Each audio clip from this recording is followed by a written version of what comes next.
it was like, I'll get you after school kind of thing. And you get to see that here too. So do you find that there's a subtle difference between the kids the American kids here in the gender roles? Do you find that girls are a little bit more aggressive, maybe one level higher than the girls in Costa Rica? You know, just because, I mean, you know, I know in sports if it's physical, you know, some girls are really aggressive, but they've been also socialized to do that, or they just built to be. But I think a lot of it's socialization too, that you can do it, you know, from the father or mother side. But I wonder whether that's encouraging the girls to, you know, you're playing the soccer, you just be as good, you just go for it, you know. Is it? Do you think there's a little difference in the way they're socialized to think about aggression? And I just wonder. There's no structure over there. I feel when it comes to like socialization, there's no structure. When they go out to recess, there's no one supervising.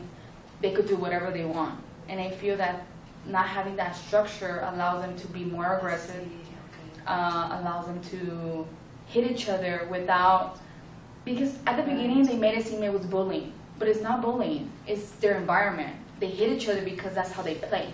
That's how I saw it. It wasn't so much of like, or here's the bully, and they follow the bully because they don't want to get hurt, and they go hurt someone else. No, they all hurt each other because that's their environment that they live in. They hit each other because that's the way they play. What's over here, you know, there's a lot more structure. There's a referee, a structure, rules. Yes. Rules, because they don't follow rules over there. They don't respect each other. So that could definitely intimidate girls. Yeah. And I think going off of what Erica said, it was the same thing at home. You know, the parents have no, Adelina.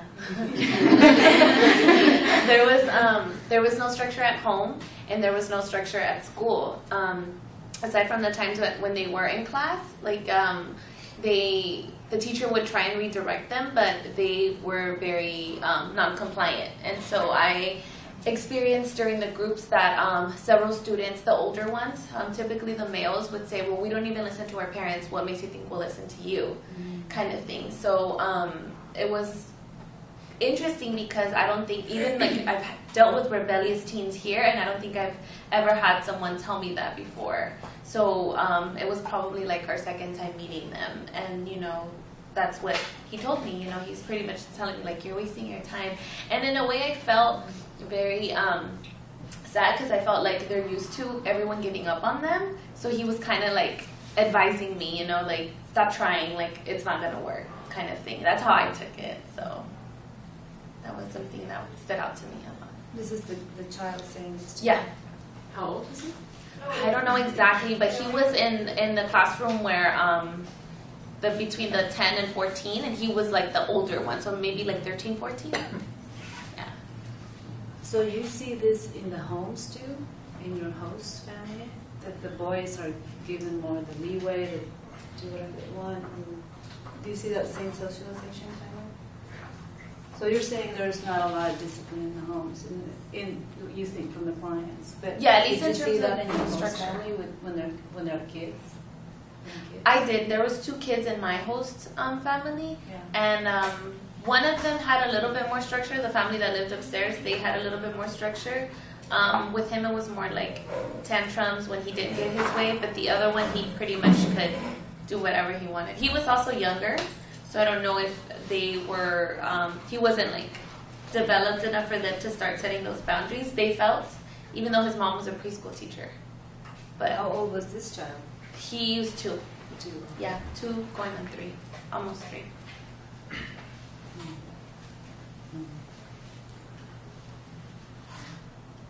Johnny speaking. One thing I noticed was kind of like just the difference in boundaries, where over there you can kind of see the boys were kind of very like handsy, kind of put arms around girls, like kind of flirting outright. But also like with the teachers, like at least with the one school that I noticed was like, you know, kind of kids between 10 to 14 years of age, they're putting their arms around the teacher, like hugging them, and yet something you don't really see here, where it's just like the teachers, you know, kind of keep the kids at a certain, you know, you see the power dynamic here, versus over there where it seems like the boys learn to see the teachers as kind of like equals, which I feel like in some way gives them the freedom to feel like, why am I going to listen to you if you're not like an adult to me, you're just an equal. So this is the male student to the female teacher. Yes. Mm-hmm. Okay. Did you see the dynamics with the female to the female? Are they also hugging? I mainly just saw it through the male students with the teacher. I'm assuming it might have been the same with the female students as well, but when I was there, I mainly just saw it with the male student to the female teacher. And she was kind of like hugging them back, kind of being equally as affectionate. Oh, interesting. I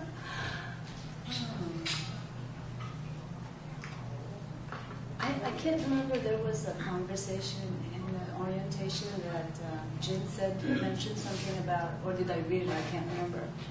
That there's a lot of accepted flirting in the Costa Rican. Yeah, I got called mi amor, princesa, like by like just males, or like even in mercado, like oh, con qué le puedo ayudar mi amor? Oh, gracias princesa, and it's just like, like here I would like say something, but then I was like, okay, like that's the culture, like that's just how like they speak to you. Yeah, and it didn't. Okay. Yeah. So you carry this through adulthood, and this is the breeding ground in the school. Then it's okay to do this. Just go up with it as normalized.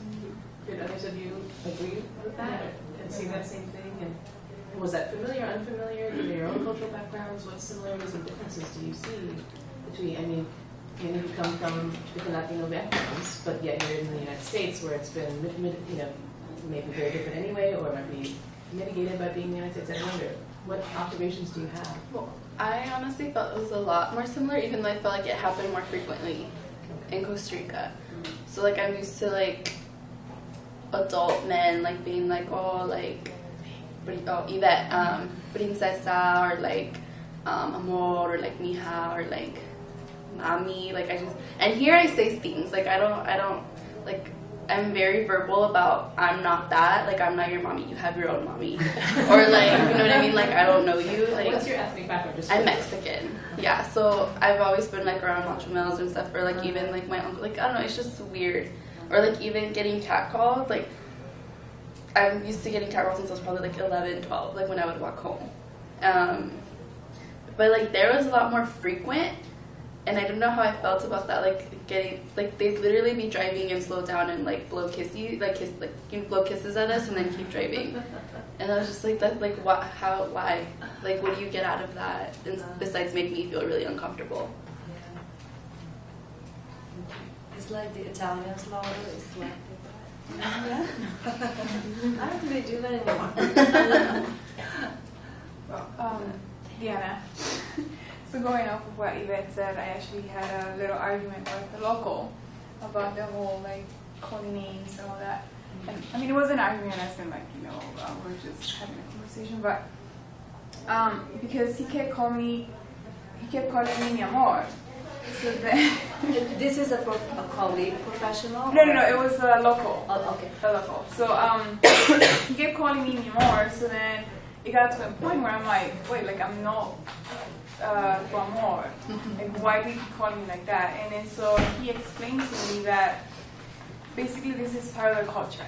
Like for them to call someone mi amor, it doesn't really have that meaning of, it's someone that you're intimate with. It's just the way that they express themselves.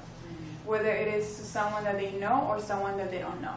So for them to call mi amor to a stranger, it doesn't necessarily have to, they don't necessarily have to have a relationship. As long as they're talking and they feel comfortable, they'll call you any names. And it's just who they are and their culture.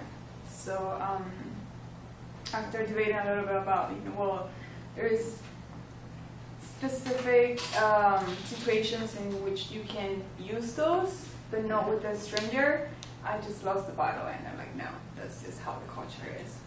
So that's how they see it. Can I clarify since I stepped in for a second? So is part of it that this person was saying it's not flirtatious, it's just we're not trying to come on to you, we're just embracing you the way we would anybody? Yeah, well, but he's like, okay, like because they're